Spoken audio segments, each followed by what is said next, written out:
Hello, beach friends.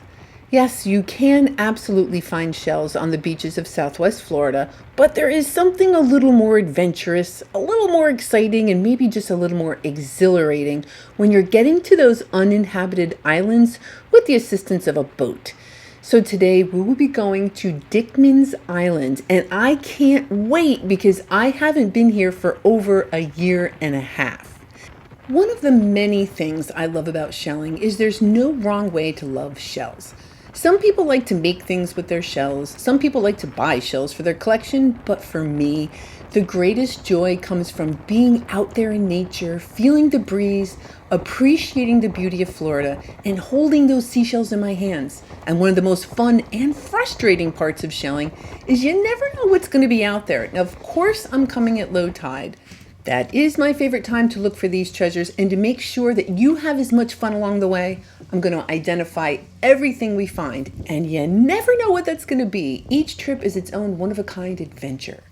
All right, first up, we have some jingles of the orange variety. Now, if I had to make a prediction, I would say we're going to have an okay day. There's plenty of shells here, and I suspect there'll be one or two interesting things in there for us to examine. So I'm going to kind of hug the shoreline here. All right, here's another jingle. And oh, a scallop. Very nice. So it could very well be a bivalve kind of day, but not to worry. I'm going to do my hardest to look and find the most interesting and exciting things that I possibly can find. And I'm thrilled to report I will be adding some fantastic specimens to my collection. So if you're ready to see what all is out there for us today, let's go to the beach.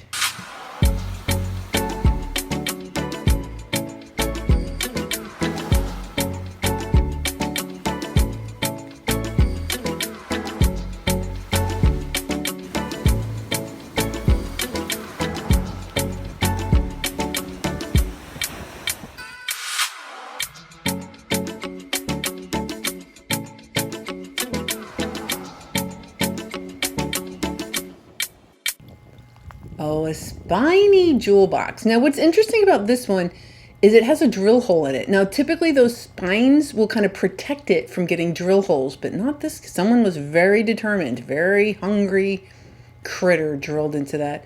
Oh, first critter. So this is a short spine sea star. We can clearly see it moving. So it's got little tube feet on the bottom and it's kind of cruising along. A lot of these animals, I know it feels like it's supposed to be in the water, but they do live in tidal zones. So they can survive in and out of the water. And the water's right there. So yeah, the tide's going out. That critter will be fine. Next, we have a shark eye. Now it is a false shark eye. It's got that little divot on the back. Just give it a quick flip. Yep, pretty. I like the stripes on it, even though that's not entirely in focus. Yeah, that... So it's a true tulip. Look at the color. It's just stunning. But it's broken. You know what? When you hold it just like that. Yeah, if I can find an angle where I can hold it and it looks okay, I'm going to keep it. Because you never know when you need a broken shell. You just never know. All right, this olive is half buried. Yeah, I wasn't sure if it was going to be inhabited or not. Wow, pretty lettered olive. Almost has that fun little stripe on it like some of the other olives get. Oh, it's been a while since I've been here. I'm glad I reserved the Dickman's conference room for our meeting today, folks. Yeah, this is a nice location. So this little underachiever of a sunray Venus clam, I just find interesting because the colors can be very different from, shell to shell to shell. So I just wanted to point that out. That was, in my opinion, a little bit of an underachiever. All right, that lightning whelk is broken in a couple different places. I'm going to leave it. Oh, sorry, Mr. Hermit Crab. So we do have a lace murex, but it is inhabited. Good choice, friend. Yeah, that's a pretty good lace murex. There you go. Okay. All right, I see another tulip. Oh, it's another true tulip. So Dickman's, yeah, you can get just about anything on this island. Clearly, true tulips are one of the specimens you can find here, although I'm having a little bit of a trouble finding one that's not broken. And that is the closest I'm going to come today to an alphabet cone. Yep. So spoiler, I won't be getting any alphabet cones today, but there's plenty, trust me, plenty of other fun stuff. This beautiful island. Broad-ribbed cardita. Yeah, you're kind of fun. Hardy. You know, like I couldn't imagine breaking that shell. If I were going to choose to be a critter, I might want to be a cardita. It's got a good protection system going on. Oh, inhabited. Okay, sorry, buddy. We have a scallop. Now, I did see that little horse conch there, too. And I didn't go back for it. That's a very pretty scallop because it was broken. So I was in the footage sometimes. I know I miss things. That was a little hermit crab. Or I just question, like, why did I do that? All right, I put that back because it's a little bit pitted. Oh, another spiny jewel box. I like the one weird little spine coming off the side. Yep, yep. Oh, that will need a date with bleach, but that is okay. We'll get a spa treatment. All right, so this is a colorful moon snail, but it's not very colorful. Yeah, I'm trying to rub it, and I think it's kind of dry. When the shells have been sitting out for a while, the UV minerals will start leaving the shell, and they kind of get like fossilized. All right, there is only shells in that aperture, no critter, so it is safe to collect. So that's a little dusky cone and a calico scallop. Lovely pair of shells. All right, we got a banded tulip. We do. Thwack. All right, the Centura hunteria. Yeah, that is swell. A banded tulip. They don't get quite as big as the true tulips.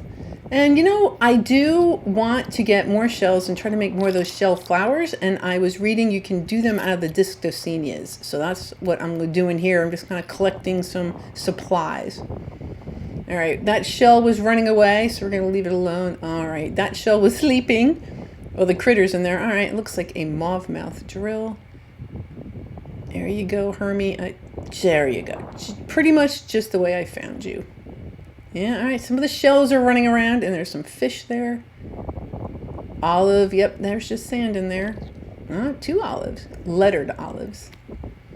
Another orange jingle. So lots of action. So tons of shells. Granted, they're a little more on the common side, but that's okay. That is all right by me. Frankly, the fact that there's just shells. All right, so another broad-ribbed cardita and a calico scallop. Lovely. I like this mushy area here. Mush is usually pretty good to find shells. Oh, a zigzag arc. You can also go with turkey wing. Either one would be correct. Yeah, that is swell. Pretty good shape. A lovely, yeah, it also needs a little date with bleach, but that is also the turkey wing. Oh, look at the condition. Oh, it's almost perfect. Oh, thank goodness. If I turn that over and there was a hermit crab in there, I would be very, very sad. But that is a Sanibel turrid. And it is in fantastic shape. That is the best specimen I've found, a Sanibel turrid. Oh, that is very exciting. And it's ironic, I never find them on Sanibel. Go figure. All right, here is a jujube top snail. They're fun shell. I have a hard time resisting them. And yeah, might as well grab that Dosenia while I'm here. Oh my gosh. So sometimes it really pays to know what the reverse side of a shell looks like, because that is a flat. And so we call it a round ribbed flat. Frankly, just go with flat. It's fantastic. Flats are awesome. It does look a little bit like Elsa kind of stopped by and did some of her magic on there, but yep. Oh, that's wonderful. It's not perfect, but that's still great. A wonderful round ribbed flat. That is awesome. All right, here's another spiny jewel box. Yep, and they do glue, the juveniles will glue themselves to things. This one is still stuck to a little shell there. Now, when I went to rinse it off, it all just kind of fell apart. But I did want to show you that flat spot on the spiny jewel box. That's where it was glued to the other shell. So a lot of them will have that. Cool, spiny jewel box. Oh, a lightning whelk. We have not seen, well, we did actually. We saw the broken one. But this one is collectible. Very nice. They're relatively common, but still a very fun find. A lightning whelk.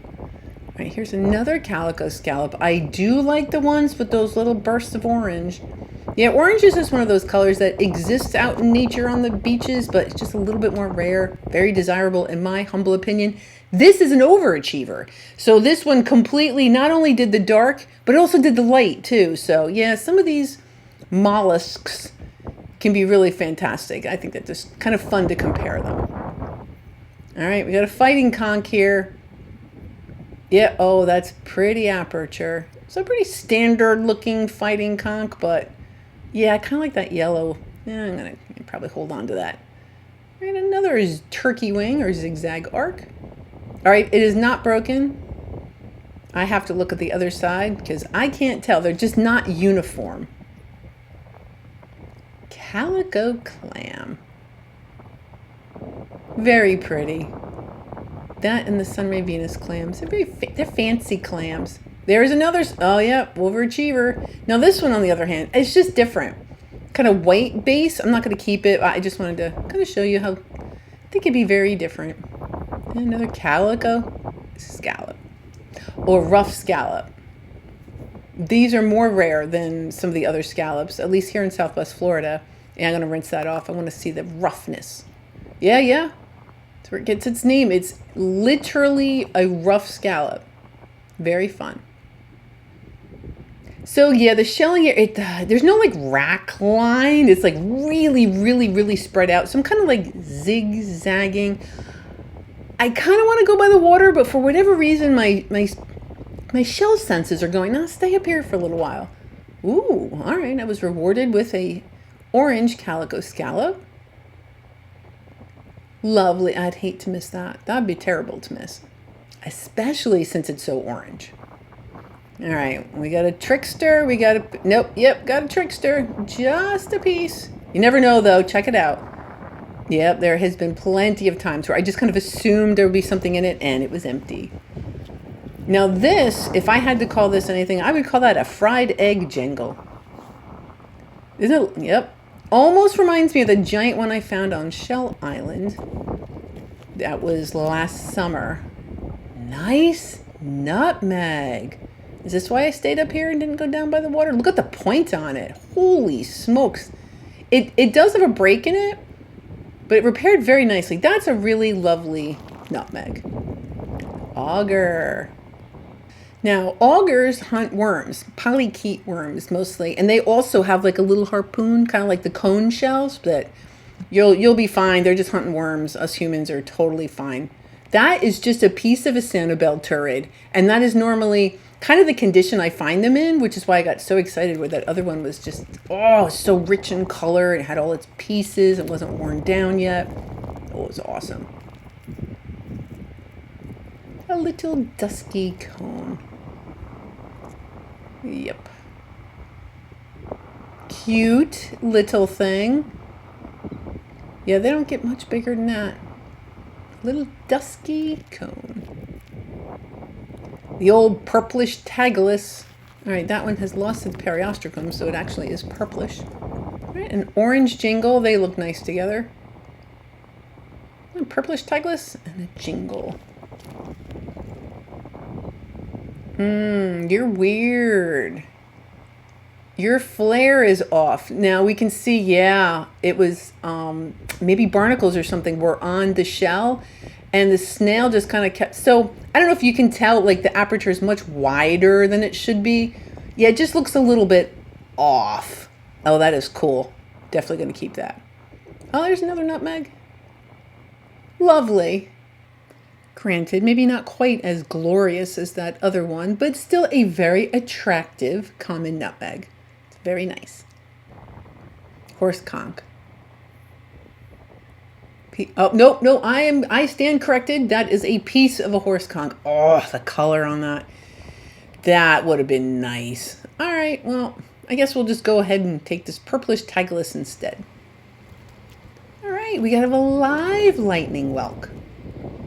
So yes, all of the sea snails will create and grow their shells as they get bigger. They do not switch shells. So the black is the actual animal.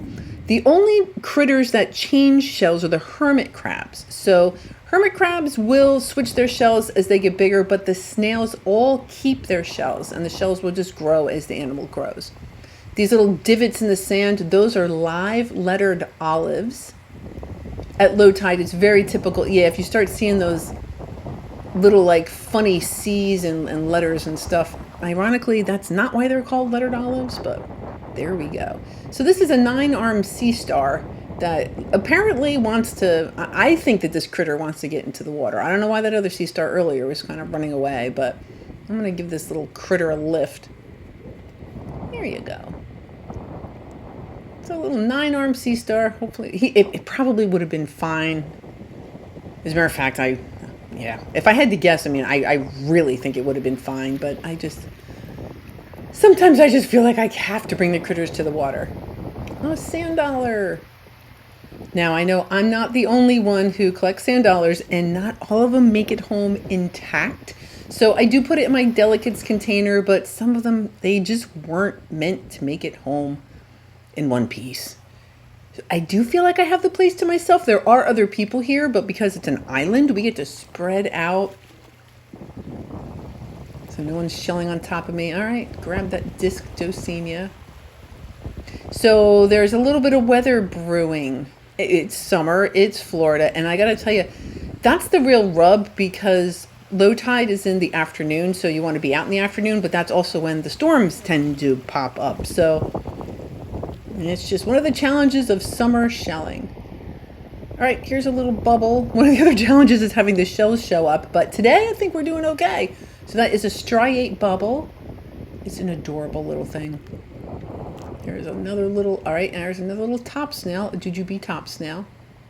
If you're going to find a top snail, it's like 99 out of 100. It's going to be a jujube one. We do have other ones, like a sculptured top snail, but they're just a lot harder to come by. I think I have like 2. So this is a calico scallop. I'm assuming it's not a bay scallop, and it's been buried a long time. Look at that black. Even though it's a little broken, I think I'm going to keep it. I'm just in love with the really dark shells that kind of get buried. Yeah, it's kind of cool. See, I think that's kind of nice. It's sort of an underachiever. I mean, it didn't really go out on the colors, but the pattern's okay. At least they kind of tried. There was some effort put into the coloring on that Sunray Venus clam.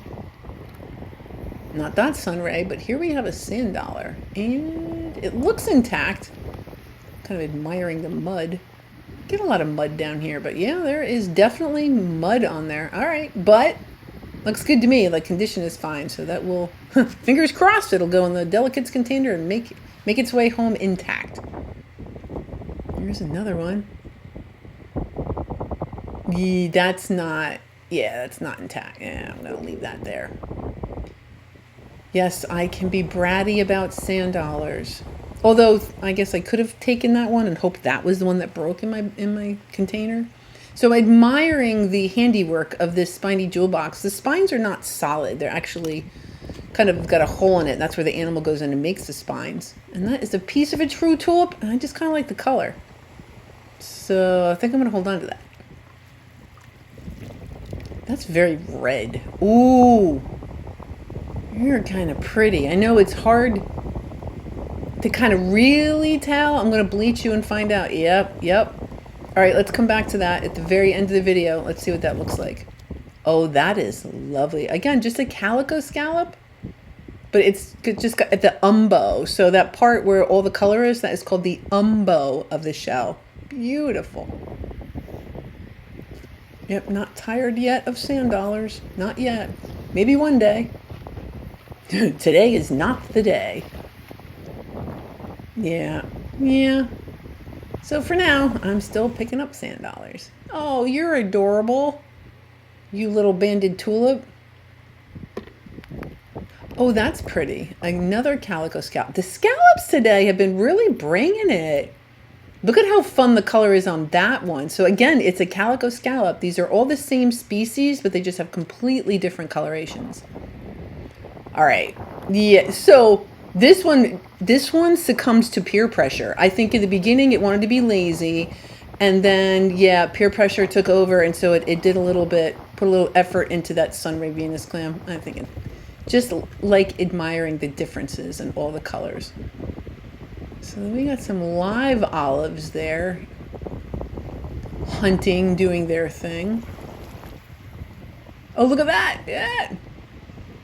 Nice recovery. So it can kind of sail. These aren't the snails that will do that. I don't know if you've ever seen some of the other videos, but the lettered olives. I guess they'll do a couple of tumbles and then they bury themselves.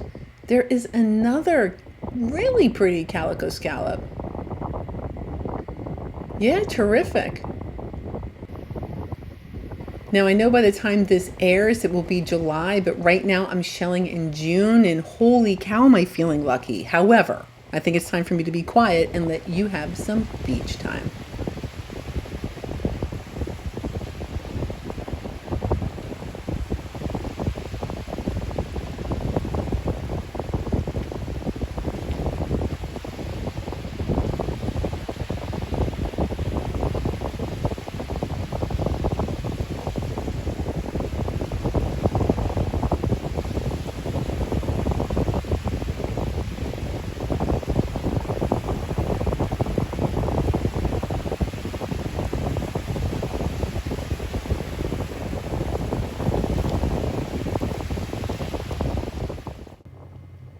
Okay, another bivalve. So this is a kitten paw. So the other valve of it acts kind of like a scallop, was probably glued also to something. So the kitten paws, just like the jingles, will also glue themselves onto other things. Now this I think is so cool. So this is a slipper. There it's its little shelf on the inside. It's a spiny slipper shell. So to me it looks like it has a mohawk. So this is like the tough shell of the beach. The spiny slipper snail. All right, this is going to be probably my one Florida prickly cockle that I'll pick up today. I try to find at least one almost every time I come. That one has a little yellow, very, very nice. Oh, pink, rose petal talon. Very nice. Yeah, there's a muddy area behind us at the very end of the video. We'll go there real quick. And this...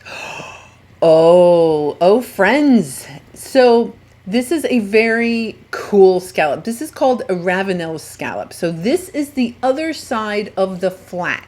So we were talking about the flat earlier that I found. It's got another valve. So the other valve looks like this. Oh, that is cool. So imagine that, there's a flat. They're not the same size, so it's obviously not from the same animal. But that's how those particular scallops work. One side is flat and one is kind of like a bowl. And that type of scallop has its own name. It's called an equivalve. And so when one side is flat and one is concave or convex, yeah, an equivalve apparently. Unlike the calico scallops, where both sides will have the same shape. Not the same color, but the same shape. Here's a somewhat colorful moon snail. A little bit more colorful than that first one we picked up. I will say, I know we're not on Kais right now, but Kais does have some great gaudy nauticas. All right, hello. So the umbo of that scallop also looks extremely pretty. Another calico scallop. And so the other valve of that would not look like that. It would just have different colorings. Yeah, over there where I actually thought I would be going, but I wasn't because Dickman's was better. I was going to get bitten with bugs and there was just not really a lot of shells there, which is why I always come down to the 10,000 Islands with SWFL Shell Guide. She knows the areas down here and she's only going to bring you to where she thinks the shells are going to be. So I could not recommend her enough. And I'm so happy to be here in Dickman's, having a great time. Yeah, there's a little bit of weather back there. For now, it's still kind of holding off. I don't think we're going to have to leave. Do I see skimmers? My favorite shorebird. Well, I really like reddish egrets too, but I do think that the skimmers are my favorite. Aw, so they're off doing their skimmering thing. All right, I'm going to turn around. I've gone as far as I can go. Head back toward the boat and might as well bring this little rose petal talon along with me. What's not to like about a little pink shell, right? Lovely. All right.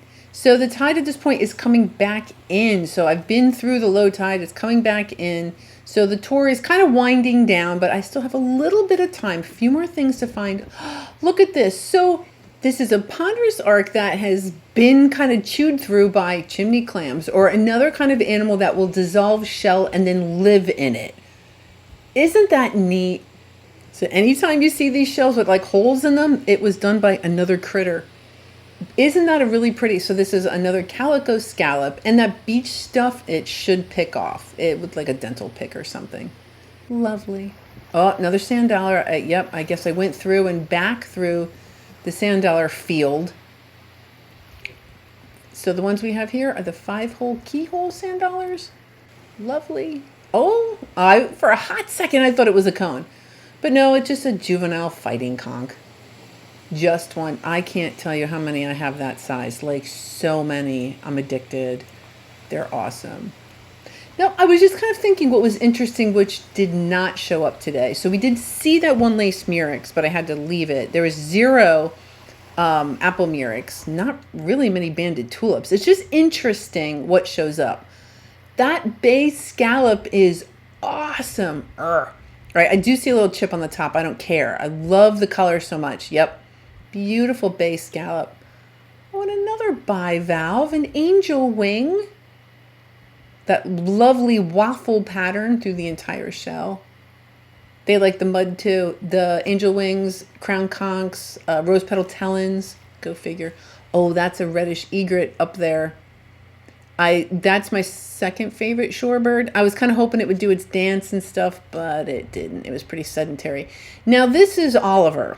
Now Oliver isn't really going to do all that much, but what I want to show you is Oliver's operculum. So the operculum of a fighting conch looks like that. It's like this weird brown sickle looking thing. So it doesn't act like the operculum from some other animals that help trap the water inside.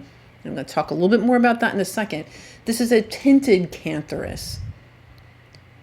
I think they're swell. I'm very happy that there's no hermit crab in there. Okay, so this is a lightning whelk, and something scratched a hole in it. So the animal is not really protected in its shell anymore. That could have happened by anything that break.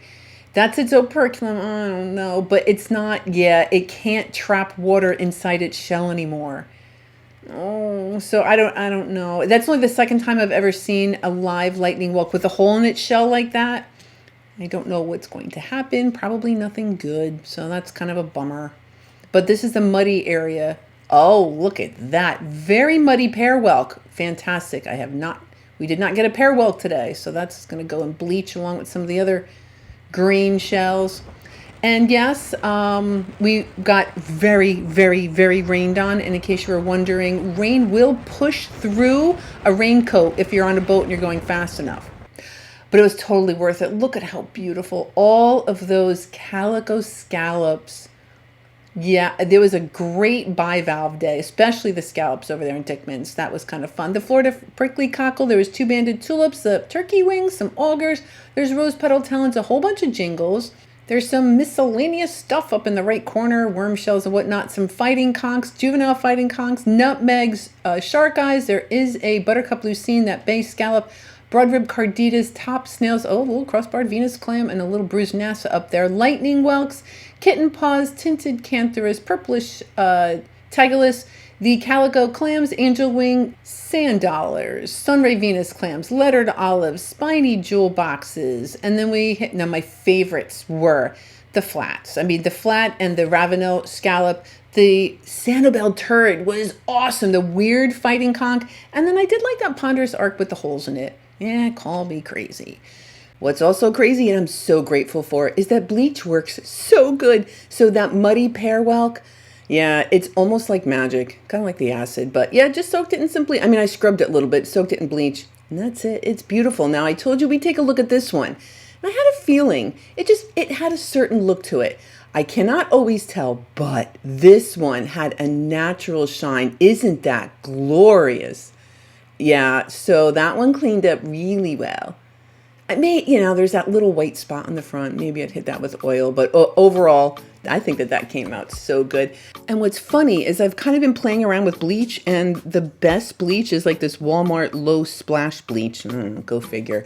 But none of my antics would be possible, whether it's going out to the beaches, picking up shells, showing you critters, cleaning shells, all of it is possible because of you and my Patreon. So thank you so much for coming along with me each week and supporting and with your comments. I am the luckiest gal I know. Next week, we're heading to Marco, so just north of where we were here on Dickman. So little slice of heaven, we'll be exploring that. So until then, I hope you have yourself a great week, and I'll see you again next Sunday.